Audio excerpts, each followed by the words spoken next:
Assalamualaikum. Salam kesejahteraan bagi kita semua.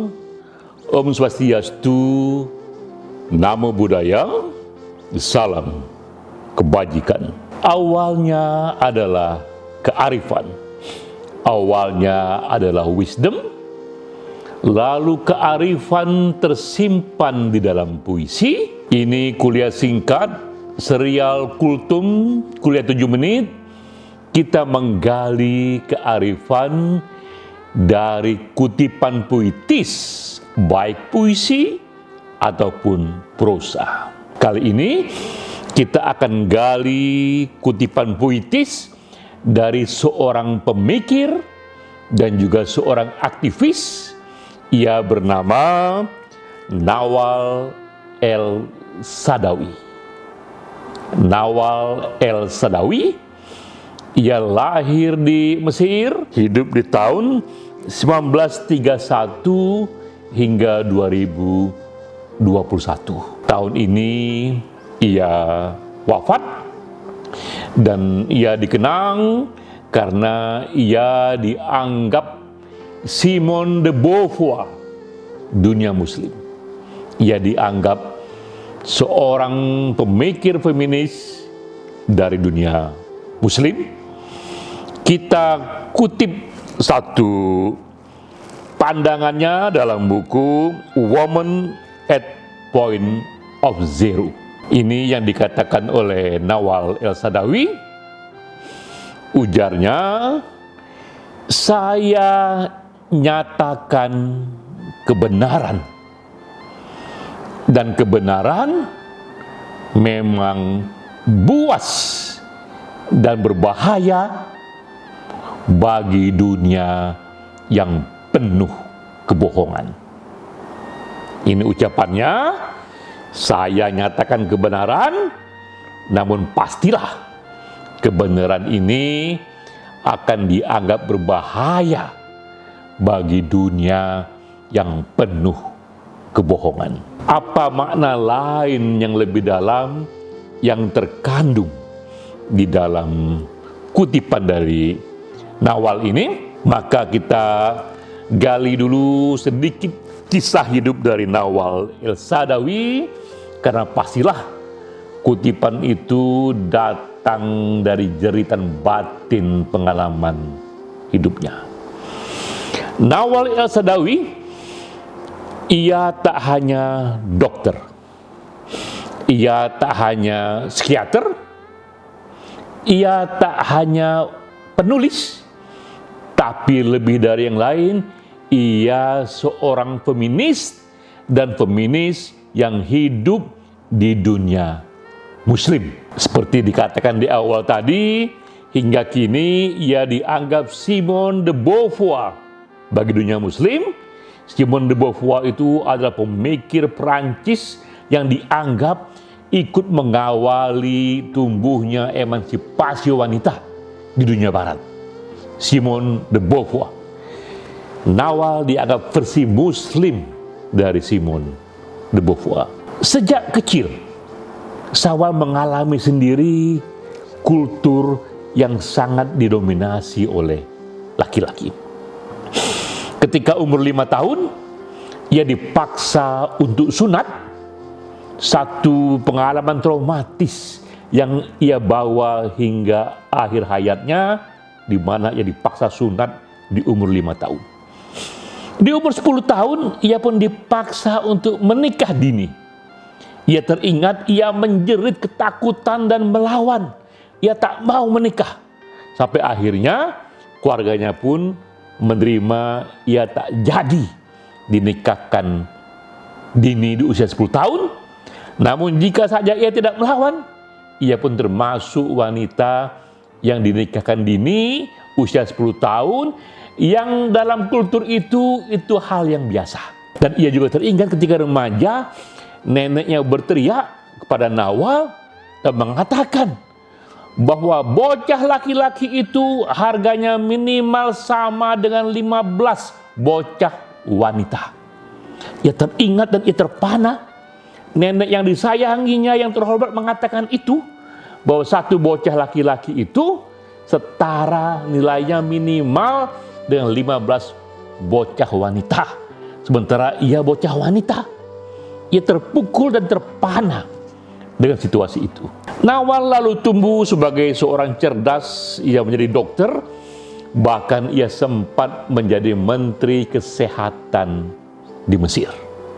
Begitu tinggi pencapaian Nawal, ya.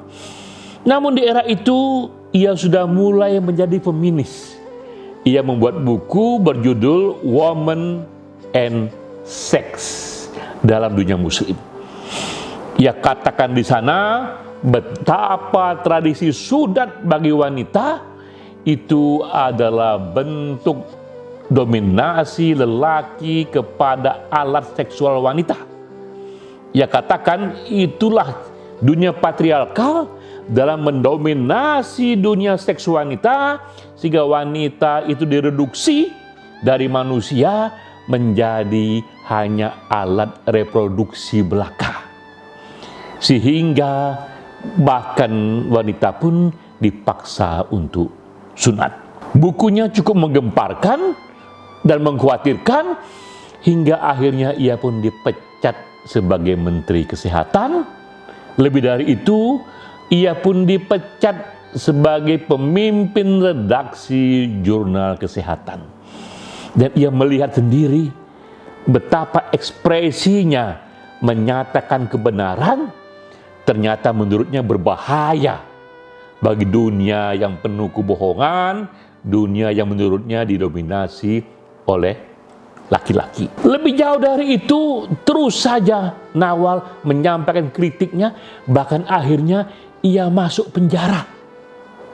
Di dalam penjara ia merenung betapa beda nasibnya seandainya ia bukan wanita. Betapa diskriminasi atas wanita pada dirinya itu sangat konkret. Dari Menteri Kesehatan, gagal-gagasannya ia dipecat, bahkan ujungnya ia masuk penjara. Tapi dalam penjara justru berkobar semangatnya. Ini kesadaran wanita harus dibangkitkan, melawan sebagaimana kita lawan segala hal dunia kebohongan. Dan di dalam penjara ia mendirikan satu asosiasi yang disebut Arab Women Solidarity Association. Ia pun semakin menjadi seorang aktivis untuk menumbuhkan pentingnya emansipasi wanita di dunia muslim. Dalam penjara juga ia menemukan tokoh-tokoh wanita lainnya yang dipenjara akibat diskriminasi atas wanita. Ia wawancara seorang tokoh yang anonim itu, yang akhirnya justru menjadi inspirasi dari novel yang terkenal itu, Woman at Point of Zero. Dalam kisah di buku itulah ia menuliskan bagaimana perjalanan wanita di dunia muslim yang oleh sebagian itu memang dianggap didominasi melalui kultur patriarkal laki-laki, disunat paksa, dikawinkan secara dini, dan berbagai opininya itu akan disensor, ya, dan jika mereka melawan, berbagai kekerasan, baik kekerasan fisik ataupun kekerasan struktural akan datang menghampirinya. Tapi Nawal terus bersuara sampai akhirnya ia pun terlempar dari Mesir, tak lagi tinggal di Mesir, dan ia pindah ke Amerika. Ia memimpin gerakan emansipasi wanita dari sana sambil ia mengajar di berbagai universitas hingga akhir hayatnya. Lalu bagaimanakah sekarang nasib dari emansipasi wanita di dunia muslim? Nah, kita tahu gerakan ini terus berlanjut, juga dikerjakan oleh pemikir dan aktivis lain yang hidup di dunia barat. Jika Nawal hidup di dunia muslim di Mesir, ini kita beri contoh aktivis yang juga masih hidup kini di dunia barat, di Amerika Serikat, namanya Aminah Wadud. Ia lahir di Amerika Serikat. Aminah Wadud, ia seorang yang juga kompeten. Ia pelajari bahasa Arab hingga tingkat PhD. Doktornya itu mendalami bahasa Arab. Ia pun ke Kairo mendalami filsafat, termasuk filsafat Islam. Ia juga mendalami teologi. Ia katakan, saya mendalami bahasa Arab hingga tingkat yang paling tinggi, juga aneka teologi dan filsafatnya, karena saya ingin membaca ulang kitab suci dari sumber pertamanya, dari bahasa aslinya. Karena bagi Aminah Wadud, paham yang datang di zaman modern ini, yang datang melalui peradaban 1400 tahun sejak datangnya Nabi, itu sudah banyak sekali bias interpretasi oleh ulama-ulama yang menurut Aminah Wadud, ulama yang bias oleh dominasi laki-laki. Maka ia berniat mempelajari sendiri, langsung dari bahasa aslinya, dari kitab aslinya, dan ia ingin tahu lebih detail apakah memang demikian cara orang memperlakukan wanita. Karena bagi Aminah Wadud, emansipasi tak cukup hanya emansipasi di dunia pendidikan, tak cukup hanya emansipasi di dunia kerja, tapi bagi Aminah Wadud juga harus emansipasi wanita bahkan dalam ritus agama.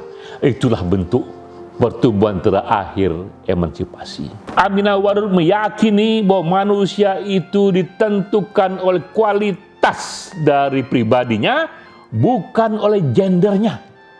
Karena itu, apa yang salah jika wanita juga memimpin ritual yang juga dihadiri laki-laki?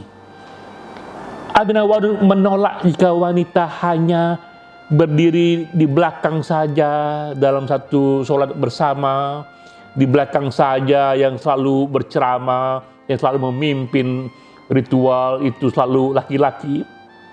Bagi Aminah Wadud, baik laki-laki ataupun wanita, dia manusia yang sama.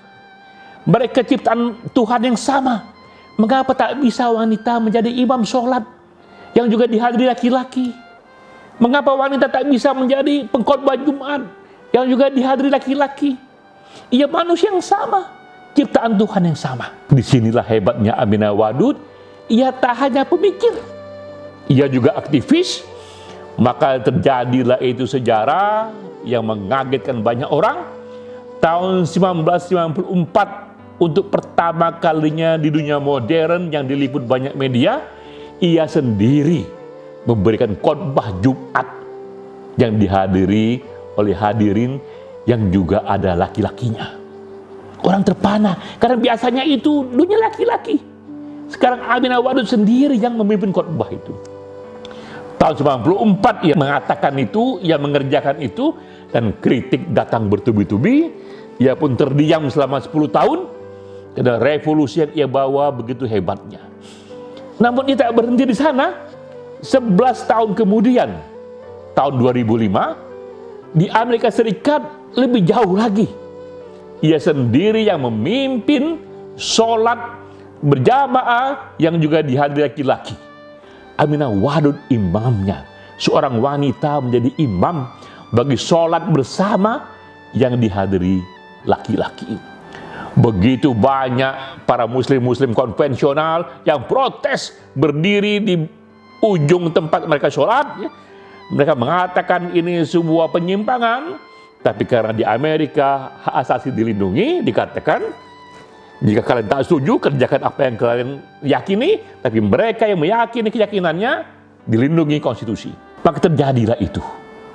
Sholat pertama di Amerika Serikat yang dihadiri laki-laki, 100 orang lebih yang hadir, yang memimpin adalah seorang imam wanita. Aminah Wadud sendiri, karena berangkat dari pandangannya tadi bahwa manusia itu sama, ciptaan Tuhan yang sama, hanya personalitinya yang membedakan itu, bukan jenis kelaminnya.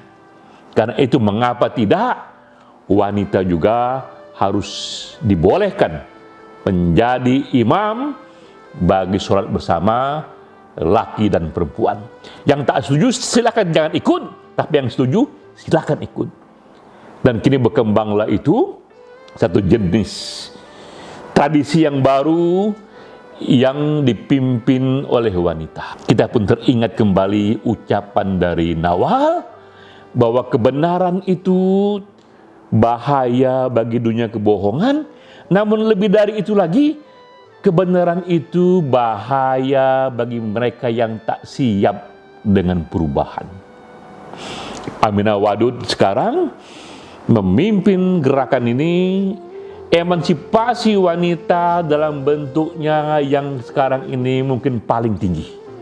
Dulu dunia barat hanya menyatakan persamaan hak wanita dan pria dalam pendidikan, persamaan hak dalam kerja. Aminah Wadud dan teman-temannya membawa lebih jauh lagi, persamaan dalam ritus agama. Bahwa laki-laki boleh memimpin sholat, tapi juga wanita boleh memimpin sholat. Apa salahnya? Karena mereka makhluk Tuhan yang sama. Demikian mendasar perubahan yang dibawa oleh Aminah Wadud.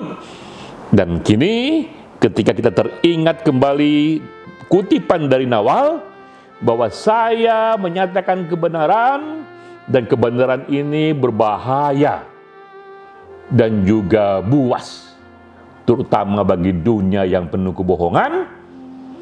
Di tangan Aminah Wadud lebih jauh lagi, kebenaran atau apa yang diyakininya benar juga bahaya bagi mereka yang tak siap dengan perubahan.